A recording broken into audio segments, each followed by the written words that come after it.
This is the Barbados Today evening news for Thursday, April 19th. Thank you for joining us. I am Marie-Claire Williams. We begin with news of a police investigation into an unnatural death. A body was discovered behind the Bridgetown Fisheries Complex on Princess Alice Highway around 2:50 this afternoon. Police Public Relations Officer, Acting Inspector Rodney Innes, told Barbados Today that lawmen responded to a call from a man who reportedly spotted the body at sea.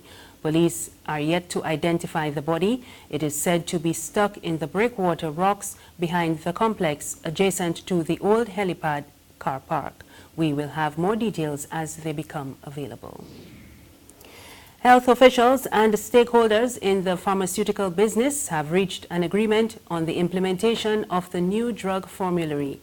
Senior Medical Officer Anton Best spoke to the media following a closed-door meeting at the Lloyd Erskine Sandiford Center this afternoon. He said they also reached common ground on the conditions that will govern the implementation. The meeting was in response to concerns raised with the Ministry of Health regarding changes to the drug formulary. Best outlined some of the main points of the agreement. Effective the 23rd of April 2018, products affected by the changes to the formulary will continue to be available to the patient under the Barbados Drug Services Benefit Service until the 30th of June 2018, with the exception of the dispensing fee, which is paid for drugs accessed in the private sector.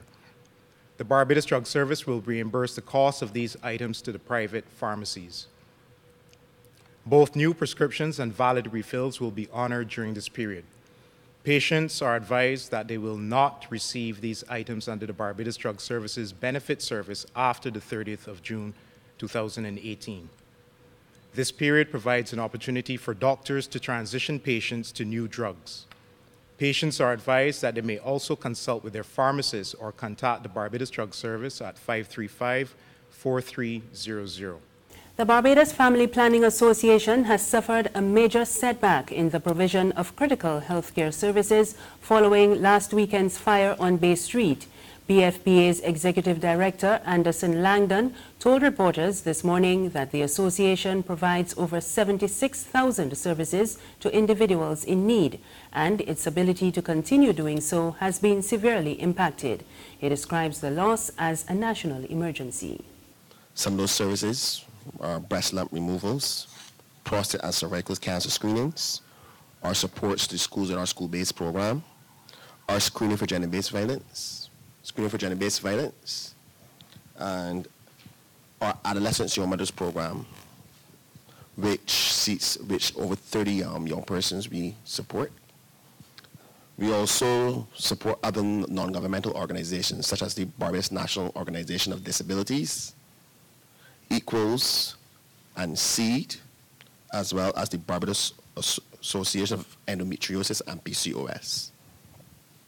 Additionally, we also, at this point, we're engaging in a rotation of Barbados Community College nursing students, which is an annual program that we support.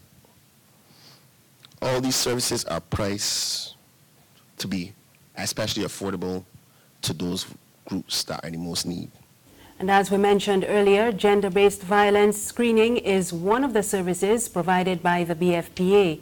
The association provides up to 1,400 such services to its clients. There have been renewed concerns over the prevalence of gender-based violence following the recent murders of Police Constable Shane Welch and nail technician Onika King.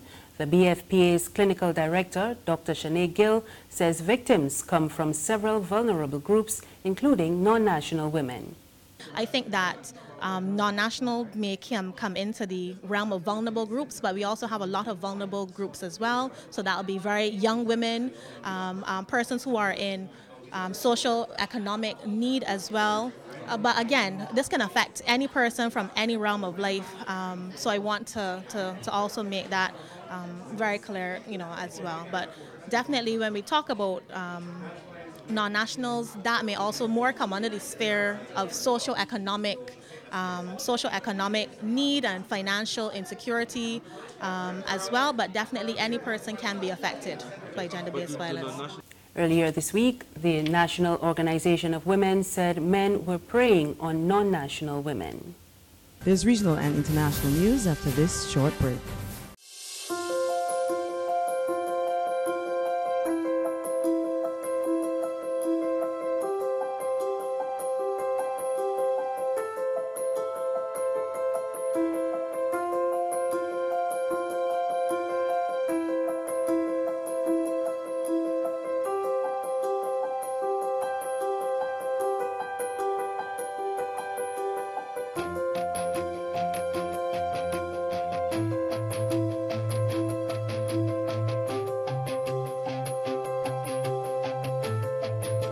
Barbados Today, news you can trust. Thank you for staying with us. We're back with news from the region. The LGBT community around the region may still be celebrating last week's landmark court ruling in Trinidad that decriminalizes buggery. But one St. Lucian Roman Catholic priest says he is hoping it does not encourage similar action locally, even though there was growing support for change in the law. We get the details in this report from HTS News. Celebration continues over a judgment that declared Trinidad's buggery laws unconstitutional, but the conversation has already shifted to its implications. Gay rights activists hope that the ruling will set the precedent needed to strike sodomy laws off the books across the Caribbean. 8 countries, including St. Lucia, retain variations of buggery and gross indecency laws. The Roman Catholic Church in St. Lucia concedes that there is growing support for the repeal of those laws. Deacon Peter Favre is hoping, however, that St. Lucia will not go the way of Trinidad and Tobago. Let us go back to our own reality here. What we have to remember is that we are a Christian nation, and Scripture is supposed to influence our life, supposed to influence our morality, and supposed to influence our legislation. At the end of the day, we have to remember that we're not living for the law, but we're living for God.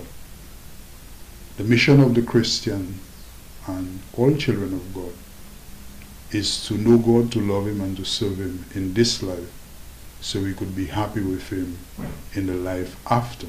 The April 12th ruling drew clear lines of demarcation between religious views and the rights and interests of all.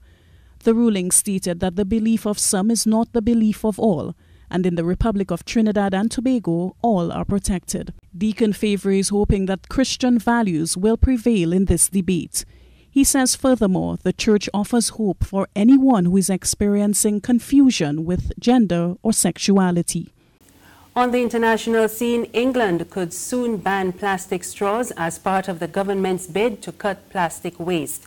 Ministers estimate that 8.5 billion plastic straws are thrown away in the UK every year. Prime Minister Theresa May says plastic waste is one of the greatest environmental challenges facing the world, and she is urging Commonwealth leaders who are holding their Heads of Government Summit this week to follow the UK's lead in tackling the problem. And finally, U.S. Senator Tammy Duckworth made history today when she became the first woman to bring her baby to the floor of the Congress's upper chamber. It came a day after the Senate overturned a long-standing baby ban.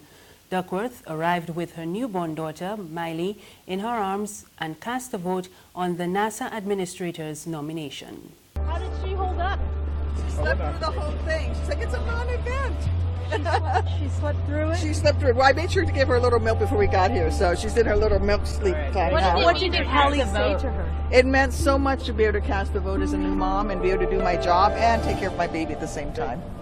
And that's news this evening. Remember, there's more on our website, www.barbadostoday.bb. You can also subscribe to our e-paper, email updates, and like us on Facebook.